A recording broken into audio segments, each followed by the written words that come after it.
সেদিনকে মেকআপ করতে গিয়ে আমি পড়েছিলাম একটা মহা ঝকমারিতে।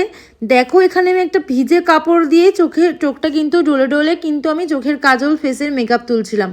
ওয়েট টিস্যু কোথায় গেল? হ্যাঁ, আমি ওয়েট টিস্যু নিয়ে যেতেই ভুলে গেছি। আমি সমস্ত মেকআপ প্রোডাক্ট কিন্তু ঠান্ডা মাথায়, মানে যেদিনকে ব্রাইড বা কোনো রকম শ্যুটের সাজানো থাকে আমি সুন্দর করে কিন্তু গোছাই, কিন্তু সেই দিনকে আমি সব গোছালে সমস্ত কিছু নিয়ে গেলে ওয়েট টিস্যুটা কোনোভাবে আমি হয়তো নিজের ফেস ক্লিন করার জন্য বার করেছিলাম টেবিলের সামনে রেখে, সেটা আর ব্যাগে ভরতে ভুলে গেছি।